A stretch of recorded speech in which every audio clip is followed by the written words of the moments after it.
Éden, quando Deus pronunciou o julgamento sobre a serpente, já estava julgado. O bronze fala do julgamento divino no altar de bronze onde os corpos dos animais eram queimados. Depois do sangue ser tirado, toda 9 horas da manhã, meio-dia e 3 horas da tarde, galões de sangue eram jogados neste altar sobre os corpos das bestas mortas. Uma fumaça preta subia. Cada judeu na Palestina caía aos seus pés e suas mãos em direção ao céu. E enquanto aquela fumaça ascendia, suas orações iam com ela. Correto. Julgamento divino, os corpos queimando no altar de bronze. Exatamente como em Israel, quando Acabe fez com que Israel pecasse. E Elias saiu para olhar para os céus, 3 anos e 6 meses sem chuva. Ele disse: está semelhante ao bronze, julgamento divino. Em Apocalipse, quando viram Jesus em Apocalipse 1, seus pés eram semelhantes ao bronze, julgamento divino. A serpente falava do julgamento divino e para apaziguar Deus. Seus julgamentos são divinos. E então a haste representava a cruz e a serpente representava Jesus, o amável Senhor Jesus. Ele desceu e foi feito pecado. O próprio Deus se revelou num corpo, tornou-se como carne pecaminosa para tirar a enfermidade e pecado do mundo. Que lindo! Ali ele fez um caminho. Jesus disse: como Moisés levantou a serpente de bronze no deserto, assim importa que o Filho do Homem seja levantado. Agora, por que a serpente de bronze foi levantada? Por uma razão composta. Eles haviam pecado e estavam enfermos. Agora, então, Jesus foi levantado, ferido por nossas transgressões. Pelas suas pisaduras fomos sarados.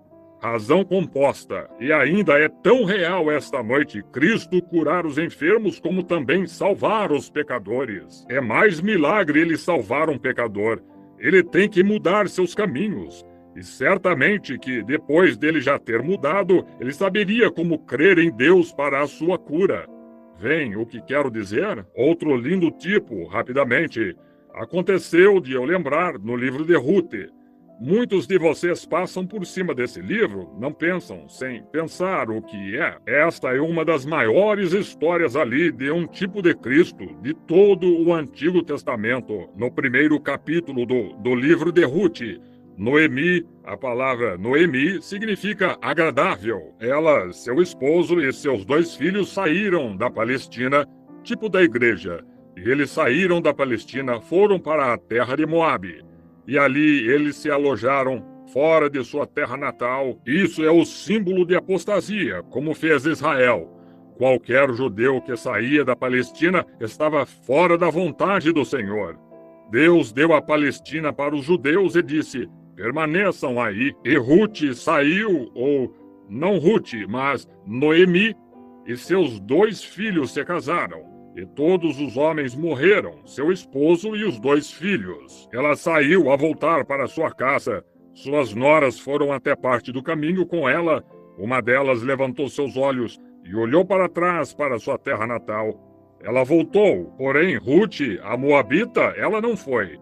Ela amava a sua sogra. Ela disse: volte para o seu próprio povo, estou velha. E se eu tivesse mais filhos, ora... Vocês conhecem as leis como tinha que ser naqueles dias. Vocês, estudiosos da Bíblia. Disse: se eu tivesse um filho, você estaria velha demais para ele quando crescesse. Então volte e pode se casar novamente.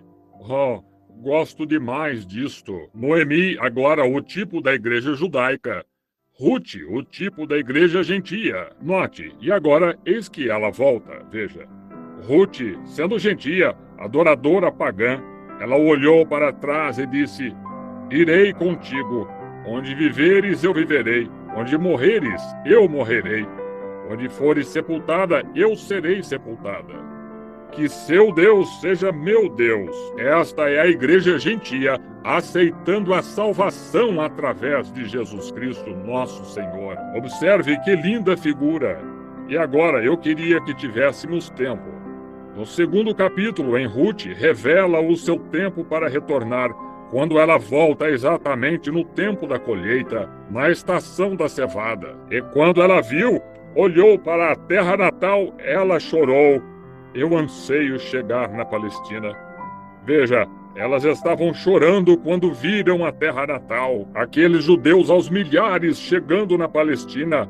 Este é o calendário do dia, irmão. Vou lhe contar, estamos vivendo no fim do caminho. Eu não ficaria um pouquinho surpreso de que há muitas pessoas sentadas aqui, com idade avançada, que verão o tempo quando não haverá uma pedra sobre a outra em Louisville, Kentucky. Pode ser em mais um ano, eu não sei. Não diga que eu disse um ano. Eu não sei, ninguém sabe.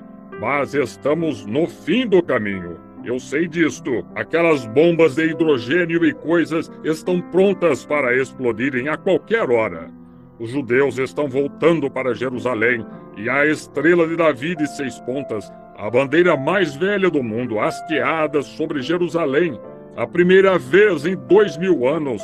Sinal do tempo. E observe, exatamente como Noemi, que havia perdido tudo que ela possuía e estava regressando exatamente na estação da cevada, e a Palestina hoje está desbrochando como uma rosa. Algumas das maiores coisas são encontradas, riquezas de todas as terras do mundo, produtos químicos encontrados no Mar Morto, que são inestimáveis para se mencionar. A Palestina, o maior país cítrico, limão que pesa 5 libras cada, quase, plantado ali. Pensem nisto, tudo cumprindo a palavra divina de Deus, indo para casa, os judeus, retornando no tempo da cevada. Ela levantou suas mãos e chorou e disseram, aqui vem Noemi.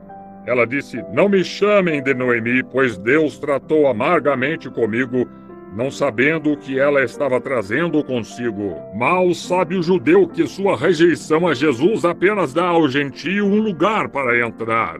Oh, gosto tanto disto. Note, então, quando ela levantou seus olhos e chorou, e note, então elas tinham que obter. Toda a sua herança havia sido tirada dela, então tiveram que fazer algo para viver. Ruth, sendo uma jovem bonita, saiu para os campos de Boaz para ceifar. Isso era o que os camponeses faziam, os pobres. Quero que você note o tipo que a igreja é uma igreja pobre. Ruth, sendo um tipo da noiva gentia agora, ela ia atrás das ceifeiras para apanhar alguns ramos que tinham um pouco de trigo neles.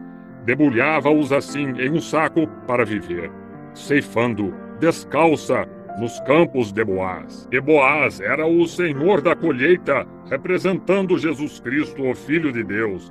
Note, o grande senhor da colheita. E ele veio para ver os seus campos. Ele viu os ceifeiros ali. Ele viu os segadores. E quando ele lançou seus olhos em direção a Ruth, ele se apaixonou por ela. Cristo com sua igreja. Ele disse, quem é esta donzela que ceifa no campo? Eles disseram, Ruth. Trouxeram-na. A igreja judaica, sob a liderança da coluna de fogo, sob a liderança de Jeová, proveu o caminho do Antigo Testamento para o cristão com o Espírito Santo do Novo. Trouxe-a com eles. Oh, se tivéssemos tempo para ponderarmos nisto um pouquinho. Note, voltando, então ele disse, diga-lhe para vir e sentar-se à sombra e comer um pouco do alimento conosco. Oh, se tivéssemos tempo para colocar ênfase nisso. Note, então, Boaz olhou para ela, viu que era uma mulher virtuosa. Com certeza deve ter sido santidade. Então ele andou por ali e disse para todos os ceifeiros, disse, agora, vocês, quando esta jovem chegar atrás de vocês, sem que ela soubesse, disse, mas agora quando ela estiver atrás de vocês, de vez em quando, deixem cair um punhado a mais para ela apanhar. Oh, que coisa! Por aí, tendo uma reuniãozinha aqui e uma reunião de oração no casebre, ridicularizada, caçoada por outros, os outros ceifeiros, apanhando um ramo aqui e ali e sacudindo-o, obtendo uma pequena bênção aqui e dirigindo 50 milhas para outra. Mas estou tão agradecido por um bom punhado de vez em quando. A pequena igreja nascida de novo encontra, num reavivamento antiquado, um punhado. Ela tinha apanhado isso, eu creio, e disse: Bendito seja o Senhor. Sacudiu, e à noite ela tinha um saco cheio. Boaz, representando Cristo, vai para a cidade rapidamente. Ele não queria que esta moça se afastasse. Disse: A quem ela pertence? Disseram: Noemi. E a igreja ortodoxa judaica deu à luz à igreja gentia. Isso mesmo. Disse: Quem é ela? Disseram: Ela é a Noemi. Então ela vai. Ele disse: Agora eu tenho que resgatar todas as posses dela. Agora, a lei da redenção no Antigo Testamento devia ser um parente redentor. A lei requeria, não era qualquer pessoa que podia redimir um patrimônio perdido, mas tinha que ser alguém que fosse parente, e então alguém que tivesse condições de redimir, digno o suficiente para redimir com condições financeiras. Que lindo! Oh, que coisa! Cristo, digno, 2 vezes digno. O Rei do céu, vendo a pequena igreja cheia do Espírito Santo, deixando cair um punhado de vez em quando. Observe, a